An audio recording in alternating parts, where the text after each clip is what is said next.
Heute backen wir ein aromatisches Malzbierbrot mit Sauerteig. Für dieses Rezept habe ich das Knabe-Malzbier von Henno verwendet. Der ein oder andere mag ihn kennen.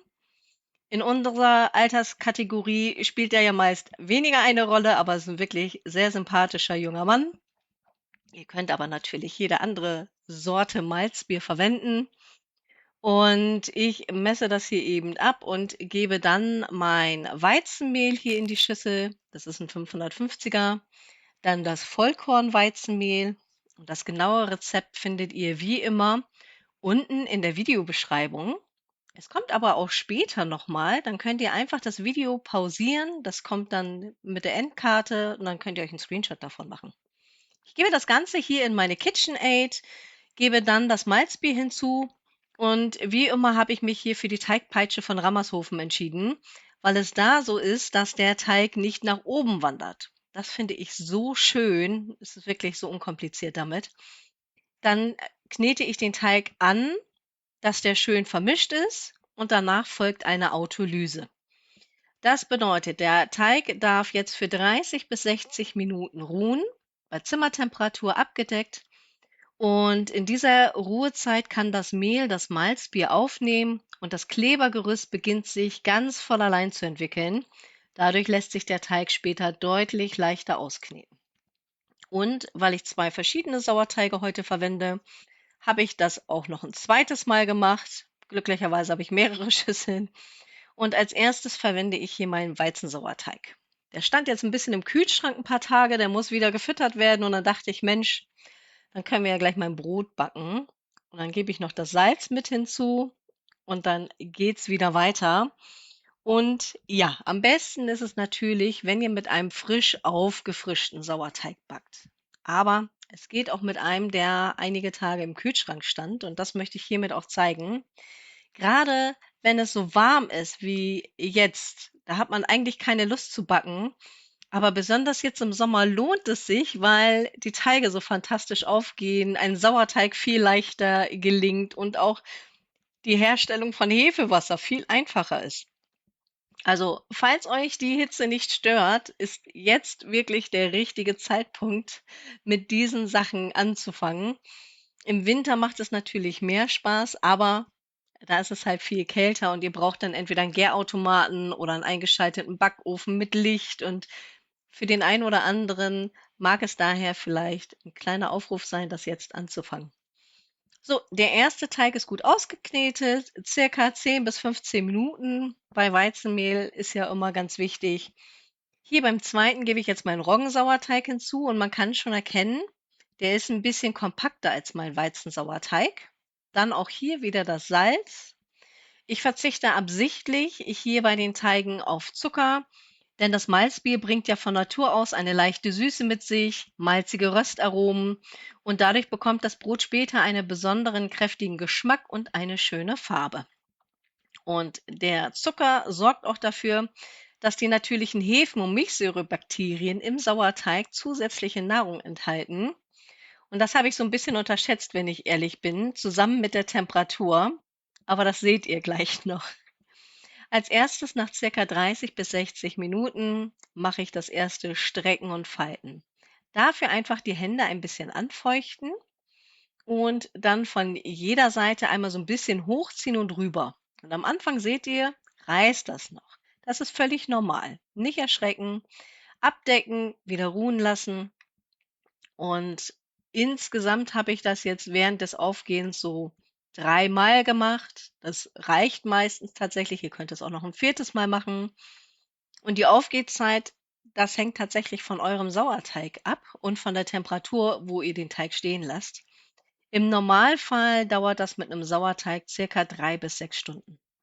Je nachdem. Habt ihr einen frischen Sauerteig, dann dauert das manchmal ein bisschen länger. Habt ihr einen richtig kräftigen, dann geht es auch schneller und vor allem bei diesen Temperaturen. Ja, durfte ich man vergisst es manchmal einfach, egal wie häufig und wie lange man schon Brote backt.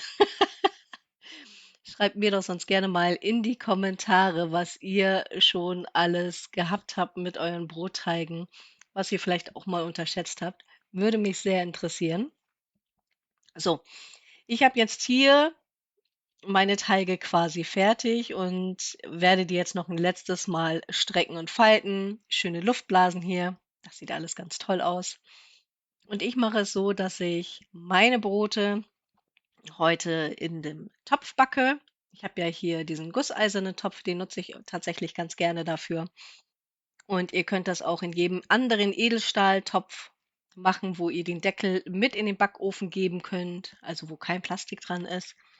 Selbstverständlich lässt sich das Brot auch freigeschoben backen, das heißt ohne Topf, ohne Backform einfach so hineingeben. Oder ihr könntet es auch in eine Kastenform geben. Das bleibt euch überlassen. Wer gar keine Lust auf diese Strecken und Falten hat, kann das auch weglassen, aber ihr bekommt bessere Brote, wenn ihr es macht. Ich habe das ja schon mal ein paar Mal erwähnt, ich sage es gerne noch einmal. Ich fand das Strecken und Falten am Anfang blöd. Das ist einfach so. Ich war froh, dass ich es hinbekommen habe, ein Brot zu backen. Und dann fand ich das unnötig, hier jetzt noch zu strecken und zu falten. Aber alles, was ihr mehr tut, das macht sich später bemerkbar. Also es lohnt sich, das wirklich mal auszuprobieren. Falls ihr euch nicht traut, ist es jetzt das Zeichen, dass ihr das einmal macht. So, hier ist wieder nichts gerissen, hat sich toll entwickelt. Deckel nochmal drauf, damit die Fruchtfliegen da nicht drankommen. Und dann habe ich hier 2 Gärkörbe und ihr könnt die mit Mehl bestreuen. Ich habe noch ganz viel getrockneten Sauerteig da und da bin ich jetzt gerade so ein bisschen am Aufräumen und deswegen gibt's bei mir als Topping getrockneten Sauerteig. Das ist kein Muss. Ihr könnt, wie gesagt, da Saaten drauf machen. Ihr könnt den getrockneten Sauerteig nehmen oder auch einfach Mehl.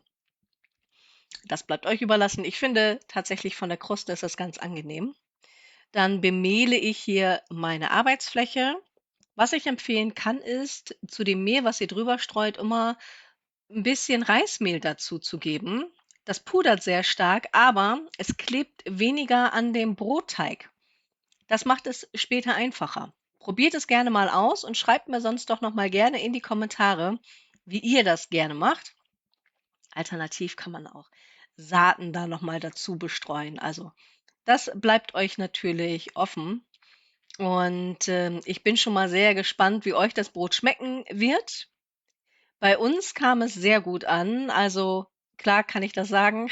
Ich mache ja auch das Rezept, aber ähm, ein Brot ging an meine Eltern und die sind immer erst einmal skeptisch und ich habe aber sehr großes Lob hinterher gekriegt und auch meine Teenager, die paar, die ich da zu Hause habe, waren sehr begeistert und das heißt immer was. Die feiern auch nicht alles, was Mutti da so zaubert. Da sind einfach unterschiedliche Geschmäcker dran, aber das wurde wirklich mit der Kante alles komplett aufgegessen, weil es so lecker war. Und glücklicherweise habe ich ein bisschen mehr Malzbier in Vorrat gekauft und kann da noch mal ein bisschen für sorgen. Vielleicht kann man das ja auch als eine Art Toastbrot backen, so alternativ statt dem Runden, weil die Teenager essen gerne Toastbrot. Da muss ich mal gucken, ob ich das vielleicht mal mache. Falls ihr da Lust zu habt oder andere Rezepte, lasst es mich bitte gerne in den Kommentaren wissen. So, und ihr seht, wie ich im Hintergrund schon fleißig versuche, das Brot auf Spannung zu bringen.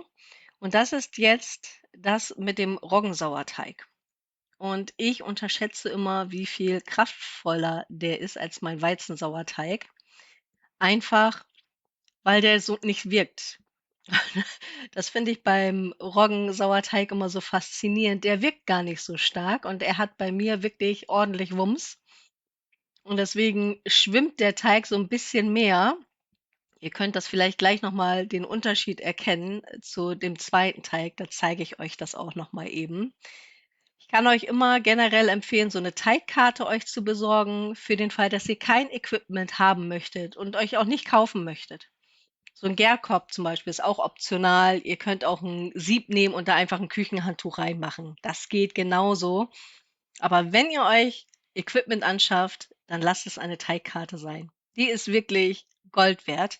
Und ich bin auch dankbar für jedes Equipment mittlerweile, weil man gewöhnt sich an den Luxus, denn es klappt immer besser. Je mehr Brote man backt oder je mehr man generell zu Hause backt, umso schöner ist es, wenn man da so Unterstützung hat und das Gebäck dadurch dann immer noch mal besser gelingt. Schreibt mir doch sonst gerne auch noch mal in die Kommentare, was euer Lieblingswerkzeug in der Küche ist, auf das ihr auf gar keinen Fall verzichten wollt. Also bei mir ist es ja die Teigkarte und auf jeden Fall die Küchenmaschine. Also ja, ich kann auch Teige mit der Hand fertig machen. Selbstverständlich geht das.